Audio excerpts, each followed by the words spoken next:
بحلول القرن السابع الميلادي أصبح في مصر عدد هائل من مزارات الشهداء موزعة على كل مناطق مصر بوجهيها البحري والقبلي، وليس في مصر وحدها بل في أماكن أخرى أيضا.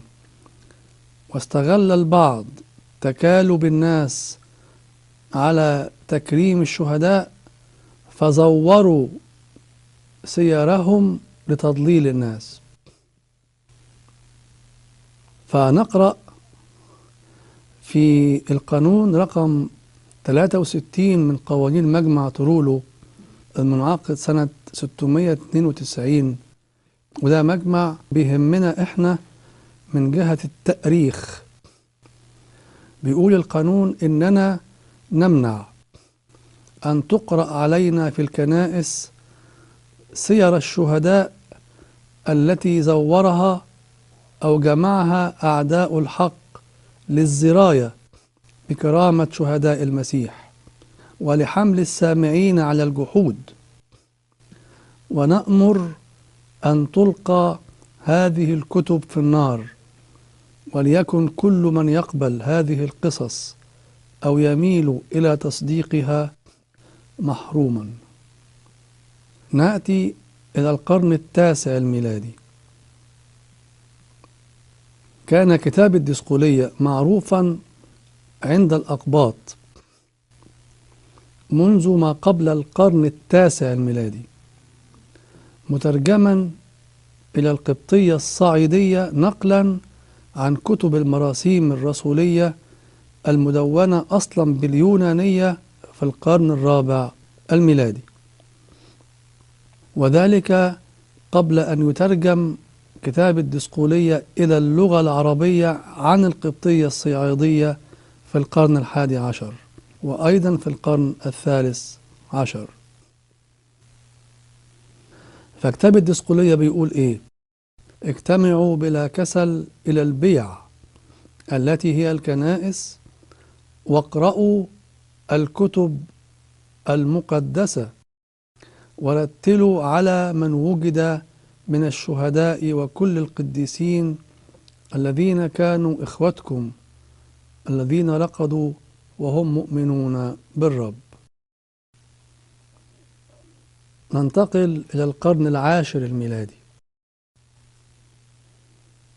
ينبغي أن نعرف أن سير القديسين التي نقرأها اليوم قد طالها الكثير من الإضافات التي جعلت من شخصية القديس وكأنها شخصية خارقة وفوق العادة، ومن هنا صار تكريم الناس للشهداء والقديسين ليس بسبب قداستهم الشخصية بل بسبب أعمالهم الخارقة التي يقرؤونها عنهم، وهذا أمر في غاية الخطورة.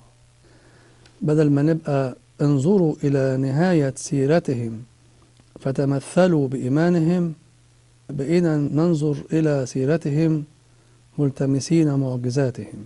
وبالنسبة لسير الشهداء والقديسين عموما ينبغي أن نعلم أن معظم السير اليونانية الموجودة حاليا قد أعيدت صياغتها بواسطة شخص اسمه سمعان الميتافراستي.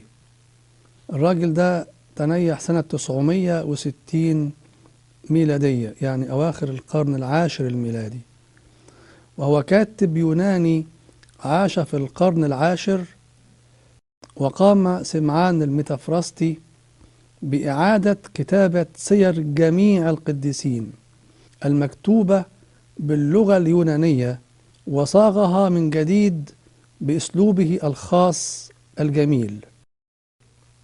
وقليل من هذه السير قد أعاد نساختها على بساطتها كما دونت في المجموعات القديمة، إذ أعاد صياغة معظمها صياغة جديدة ببلاغة وفصاحة في الأسلوب ليجعلها مقبولة القراءة في عصره.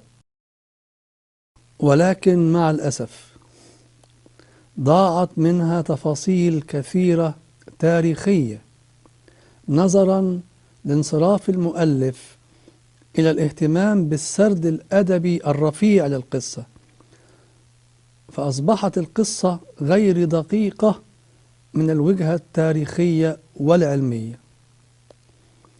وما يؤسف له أيضا أن معظم السير التي تسبق زمن سمعان الميتافراستي قد ضاعت، ولم يبقى لها أثر الآن بسبب إقبال النساخ على نساخة السير التي كتبها سمعان الميتافراستي بدلا من السير السابقة له.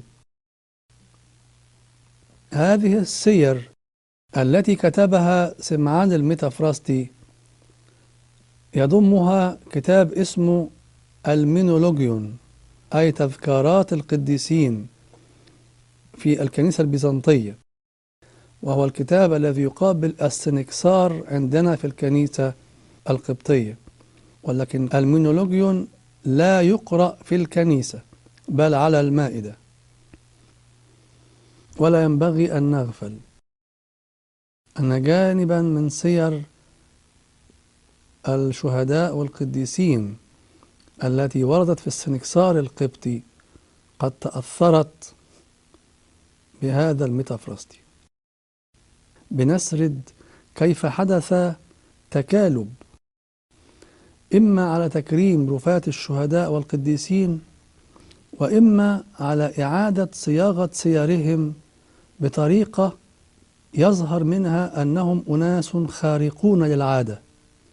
احنا لا ننكر أن القديسين لهم مواهب والشهداء لهم مواهب أعطاهم الله إياها، لا ننكر هذا، ولكن ولا يجرؤ أحد من القديسين ولا من الشهداء أن يعطينا شيئا إن لم يكن المسيح قد أمر بذلك.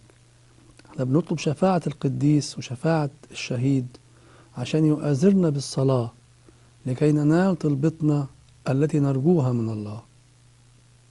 على رأي القديس يوحنا المعمدان لما قال: لا يأخذ أحد شيئا إن لم يكن قد أعطي من السماء.